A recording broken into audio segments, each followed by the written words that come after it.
টুকরার এই দেশ ছাড়তে লাগে, দেশ ছাড়া লাগে রে আবু বকর। কোন দিন জানি আমার হিজরত করা লাগে, কোন দিন জানি আমার মদিনায় যাওয়া লাগে। ওরে আবু বকর, তুমি তো বলেছো ওই দিন থেকে রাত্রে আর তুমি বালিশের উপরে মাথা দিয়ে ঘুমাও নাই, দরজার সামনে হেলান দিয়া ঘুম গেছ। তোমার আমি ডাক দিছিলাম, একটা ডাক দিয়েছি, এক ডাকের সাথে তুমি দরজা খুলে দিয়েছো। সুবহানাল্লাহ।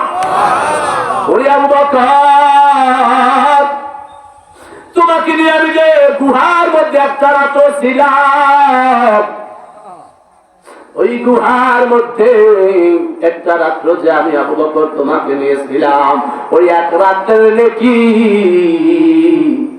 এক পাল্লায় যদি রাখা হয়, সারা পৃথিবীর আমার উম্মতেরা শুরু থেকে শেষ পর্যন্ত যত নেকি কামাই করবে, সব নেকি যদি আর এক পাল্লায় রাখা হয়, তোমার ওই রাত্রের নেকি পাল্লা ভারী হয়ে যাবে। সুবহানাল্লাহ। এইবার তুমি চিন্তা করো, তুমি নেকি বদলাইবা কিনা, নেকি বদলাইবা কিনা।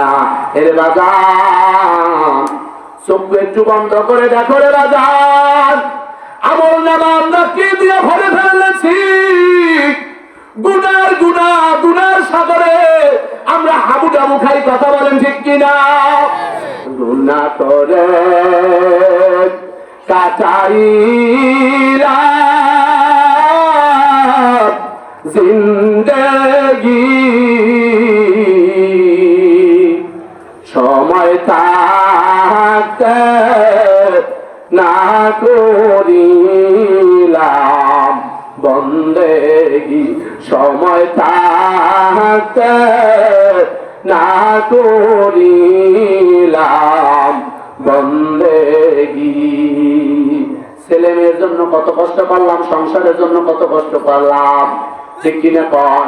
এই সংসারের জন্য কত কষ্ট করলাম, হুজুরের সামনে একটু বসার সময় পাই না, ফজরের নামাজের পর ইমাম সাহেবের সামনে একটু বসার সময় পাই না, খালি সংসার আর সংসার, কাজ আর কাজ। হুজুর আমার তাসাউফ পড়া হয় কিনা, আমার দুরূদ শরীফ হয় কিনা, আমার সূরা ফাতিহা হয় কিনা শুনাইতে পারলাম না, খবর নাই, খবর নাই। আমার দোয়াই কুনুত হয় কিনা, খবর নাই। এই দোয়াই কুনুত আমাদের মতো ছোট আলেদের অনেকে বুঝে, কথাটা ঠিক কিনা, ঠিক কিনা পান। এরকম একজন হুজুরের খবর পাইলাম, নাম বলবো না, তো ওই জন্য আজকে খেসুরি আছে না, খেসুরি আবার বলি খেসুরির কথা। এরকম খেসুরি পাক করছে মসজিদের সামনে মাহফিল। এখন হুজুরে দেখতেছে খেসুরের যে পরিমাণ, এর চাইতে লোক হইছে বেশি, লোক হইছে বেশি, খাইছে তো আজকে তো মান সম্মান আমার শেষ। কি করা যায়, হুজুরের ওয়াজটা ছাড়ি দিয়ে উজু করতে গেছে। কি করতে গেছে? উজু করতে গেছে। এখন হুজুর আপনি কই যান, তাহলে একটু উজু করে আসি।